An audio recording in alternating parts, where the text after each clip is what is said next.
My guest today is Michael Benedict. Michael is the author of the Civil Society Playbook, a Commonsense Plan for a return to civility. This book explores overlooked causes of societal division and offers practical steps to restore civility in everyday life. Welcome to Lifeology.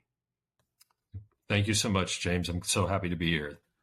Well, I'm so happy for you to be here as well that I must have said that 5 or 6 times, messed up. And so here we are today. So I'm looking forward to getting to know you. You know, so many things have happened in our... Thank you. So many things have happened in the U.S. And of course, this show is not about politics at all. It's about just returning to the civility that you're talking about. Give us some of your background. How were you the person to be able to write this book? Or tell us how you, as a citizen of the U.S., which I'm assuming, how is it that you were able to write this book, and what was the reason behind that? Yeah, so you know, my background is unconventional for somebody to write this book. I've spent the last 30 years of my career in senior level marketing positions at Fortune 1000 companies, a tech startup that had an exit, marketing consultancy. So you say, like, how does a marketing guy get to write about civility? And part of it, you know, it goes back to how I was brought up. My parents, we grew up in South Texas, in San Antonio. And my father had a medical practice in a poor rural county south of San Antonio. And my mother worked full time as a pharmacist. And kind of what they taught my brother and I have one older brother, Jim, is that, you know, there are kind of some things that were just fundamental, right, to them. One is you are always respectful and deferential to others and very polite. The other is that everyone is your responsibility. So, you know, I saw my parents take care of their parents, their relatives, because, yeah, Dad was in the medical profession, right? So people always have questions. Sure. But they did that all very consistently. And then the other idea is, to whom much is given, much is expected. And my mother in particular drove that home. And much, how do you define much? Right? Correct. Does that mean a Rolls Royce in the driveway? No, it means if you have $5, you may be very much richer than somebody standing next to you that needs money for a sandwich. So those ideas shape me. And, you know, kind of going through school, grad school, work and everything else, James, I've seen a lot, right? Like most of us, if you live life, you see a lot of things that you like, you see a lot of things that you don't like about human behavior. And yeah, candidly, I'm 57 years old. So I've seen a lot, you know, in 5 decades. And one of the things that I've witnessed and seen continuously is a deterioration in how we treat each other in America. And I speak about this from the individual level, right? So the whole sort of underlying message of the book is not about pointing to any cohort group and saying they're at fault or, you know, that leader's at fault. It's about holding ourselves accountable. And so I got to a point where I said, I literally started writing a blog one night about the decline in charitable giving in America, started doing some investigation that, and a 500-word blog turned into a 22,000-word book. Wow. I trust me, that was not intentional. You know, it just, people were like, wait, you're doing what? You know? Yeah. That's amazing. You know, a lot of times, you know, you talk about how we grew up, and I grew up the same way as far as the values and norms. According to Eric Erickson, he is a really well-known developmental psychologist, and in that he talks about up to I believe it's age 9 is how we learned what's right from wrong, how we learn punishments, and how we learn pretty much the rules of life, but also society. And so in that, when we're raised, just like your parents taught that to you, so up until 9 years old, you really understood it, and then from there you kind of individualize yourself in certain ways. But that's really how we understand what the rights and wrong. And so now as we continue to grow up, kids have kids who have kids who have kids, and so sometimes that's what's instilled in them may be a little bit different than perhaps what you and I were raised with. But it's important to know that what we tell our kids, that is going to be how they live their life. And so for you, it sounds like your parents had a really good, strong moral and ethical background. And so sometimes we as adults, we look at some of the kids nowadays, like, I don't understand this. And there's nothing right or wrong per se. It's just very different. And so in that difference, I think that's where kind of the melting pot of where we are today. So many people have different ideas of what they were taught as a child. And so in that's all works together to create this miasma of differences or divisiveness. Absolutely. Yeah. With the book, we talk about its common sense aspects of things. For some people, common sense is very common sense. For other people, not so much. Well, give us some of the ideas of what the common sense aspects are, because I want to go through the book, but I also want to just kind of, I guess, create the baseline so we're all on the same page as far as what does common sense mean and what are some actionable ways in which we can all reunify. Well, you know the old saying, common sense is not common. And, Sure. you know, in a lot of different aspects of life. But Sure. part of the idea is I started to question a little bit in writing this book, where do people get their compass for how to treat people? Hmm. Hmm. Usually, as you just articulated, 100%, the parents, right? You know, how you're brought up and your background. But I didn't want to assume going into this book that people had a good breadth and depth of options to consider Hmm. about how you treat people.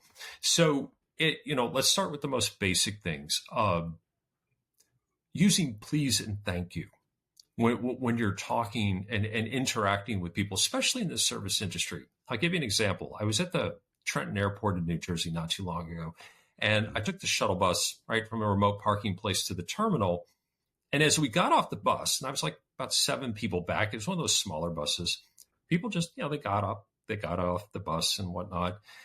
And then this woman, I want to say about 6 people in front of me, turned to the driver and said, "Thank you." Every single person after that thanked the driver, Mm. right? Interesting. And you might say, well, that's their job. That they drive, you run a shuttle bus. Well, yeah, it's also a human being. And Hmm. one of the Hmm. things about the reason people leave jobs and want to get out of a certain business environment is not because of pay, but it's Yeah. a lack of feeling that you're appreciated. They're seen. And Yes.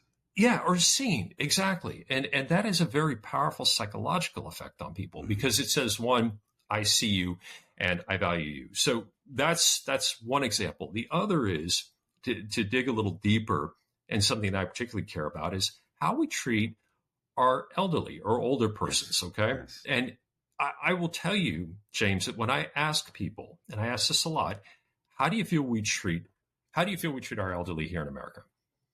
And there are 2 responses. One, I cannot mention on your show. The other Yeah. is, this is the polite version, horribly. Mm. And it's because they feel ignored, right? And because they are ignored. And Mm. and this is something that's kind of unique to America, right? Most cultures, whether Hispanic, Asian, Mm. Middle Eastern, very family oriented, right? But here in America, as my Cuban barber told me, he said his mother said, once in America, once you stop working, you're done, Mm. right? You're not Interesting. useful anymore. You're not useful. Huh. And this is a person who immigrated to our country in the 40s or Mm. 50s, I want to say.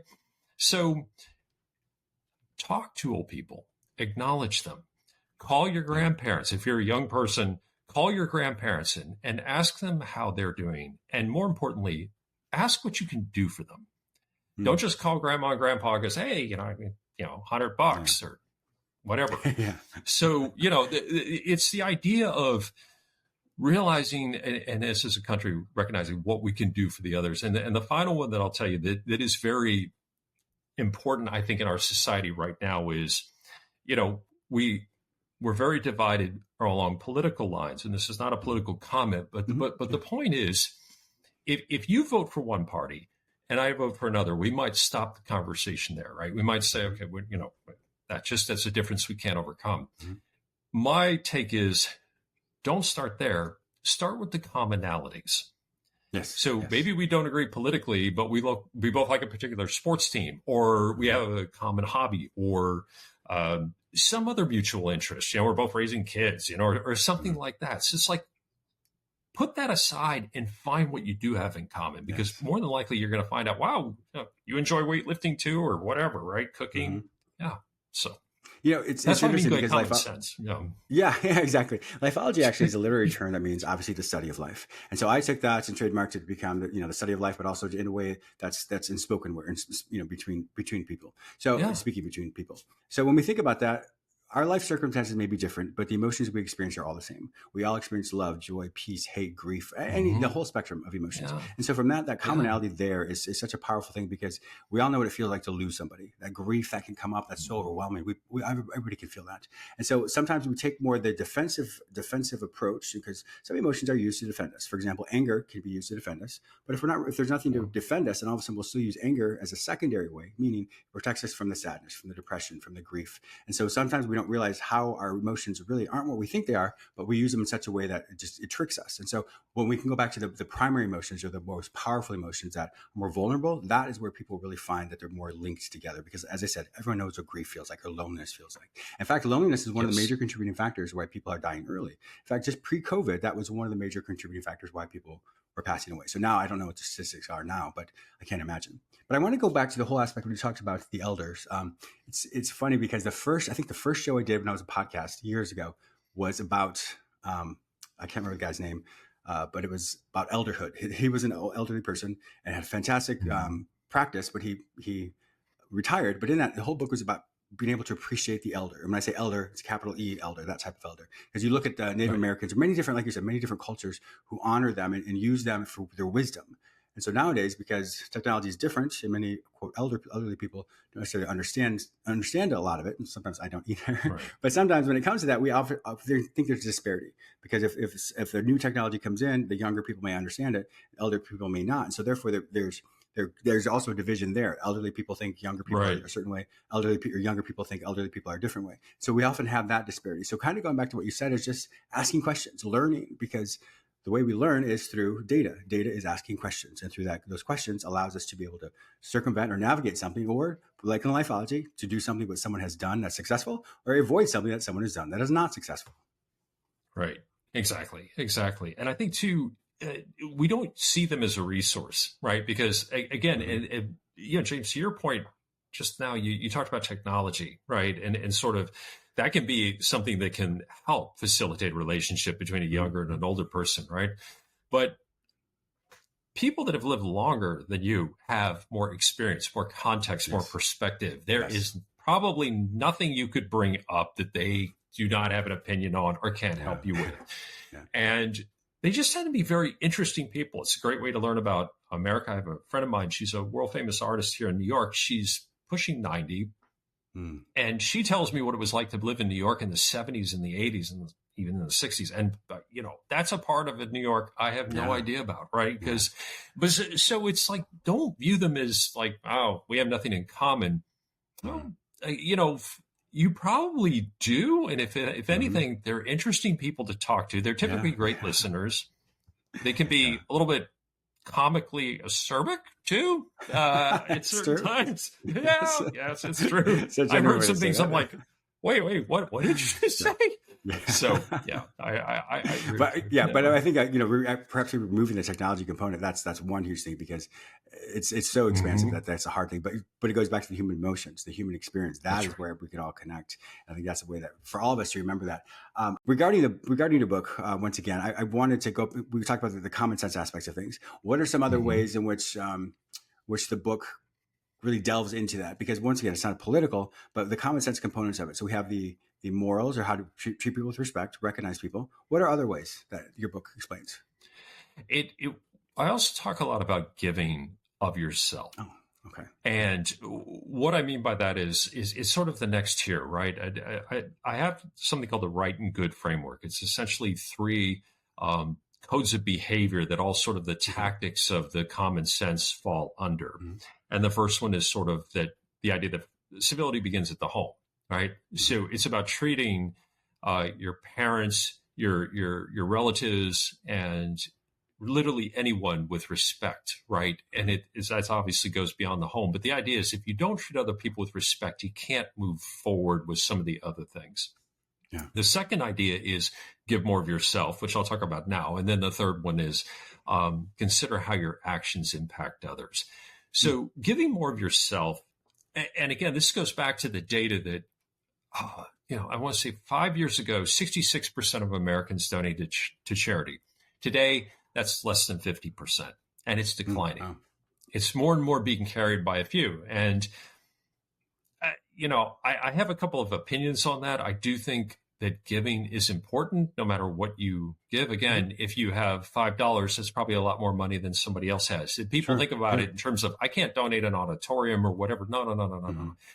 It's about having that perspective that any amount of help does matter. And it also is about giving of your time. You don't need money. Charity, I think in America in particular, we think of money, right? That's, that's who we are as Americans, right? Everything comes down to that. But it's also about giving of yourself, right? Do you have skills in marketing or meeting facilitation or accounting? Because I'm on the board of several nonprofits, and I can tell you that they need those skills all the time. Yes. So if you can donate things like that. If you're a kid, you might say, well, I can't do anything. Just ask. You can give, right? Maybe they need you to help clean out the storage room or something like that, or they need furniture moved, or they need the yard mowed or something else. And trust me, if you don't have any idea, just say, you know what, James, how can I help your nonprofit? What can I do? Yeah, you will be able to say, you know what, Mike, I need help with this, and this. And so that is the idea. And part of what drove that is, I mentioned I'm a marketer, right? So my job is to build brands and to sell stuff. It's to move the metal, as they say in the auto industry, but I was not in the auto industry, but that's the idea. However, the other side of that is we've become very materialistic, right? And I crunched the data on this, and I looked at 1980 as my base year and 2022, because when I wrote the book, the data. Our house, the size, people complain about the size of real estate. Well, the size of the average house in 1980 versus today is our houses now are 40% larger than they were in 1980. Wow. That's despite the fact that the size of the average American family since 1980 has actually just dipped slightly. Not significantly, but so in other words, we need 40% more space for the same amount of people. And then it goes further, right? The average number, this is a strange one I found, but it's really kind of telling. The average number of clothing items somebody bought annually in 1980 was 13.6 items per year. Whoa. Today, it's 80. Wow. Right. And it goes on and on, right? The how much we spend on Christmas gifts has gone up 75%. Inflation adjusted, $1,980 to 2022 is the base year. So, that's where when and it sounds kind of harsh, but when I hear people talk about, I can't give to charity, I don't have the money and everything else, I'm like, well, do you really not have the money? Maybe, take a look at your priorities is all I'm saying. Yeah. It's not a judgmental thing. It's just saying that's why I wanted to put that in there, because a fundamental aspect of a civil society is we need to look at everyone as our responsibility. Sure. Yes. And it's not, we're a very individualistic country. It's one of our great strengths. But we also need to balance that out with the fact that if we want to live in a society where we can work and thrive together, that means we have to think about each other and think about how we can help each other. It goes back to that, it takes a village mentality as far as to help raise a child, that mentality of a village per se, or a large family to be able to help understand the nuances of that. It's really funny that you said the segue into the whole thing of giving back, because that's actually what I couldn't remember.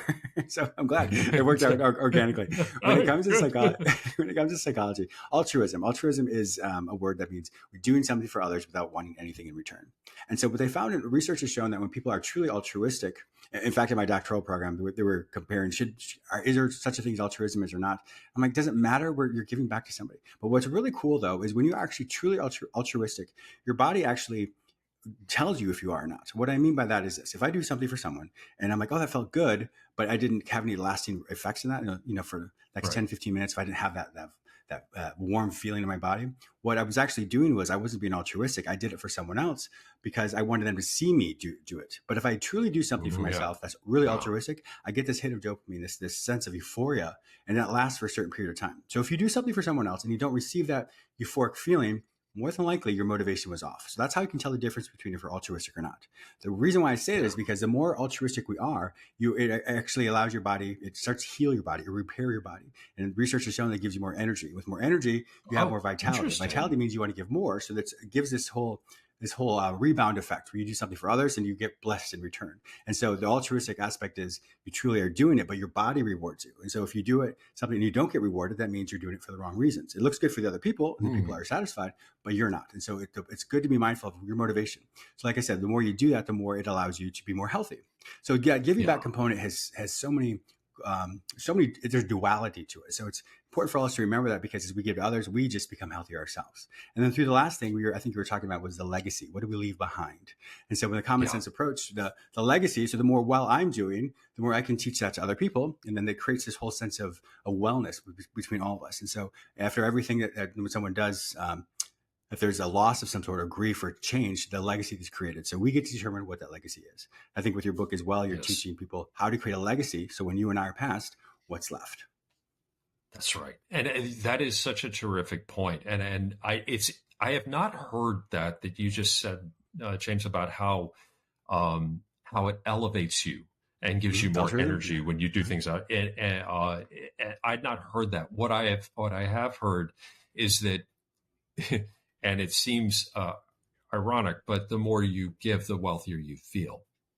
So you're actually, let's say you donate to whatever, and you're giving your money away. So technically you have less money, but you don't feel that way. You actually feel wealthier. So it's the other psychology of it. But I think you touched on an important point here, and you touched about the behavior. And this is something I talk about in the book too, that if you're doing it because I'm going to give this donation because it's going to impress James, and look how wonderful I am. Yeah.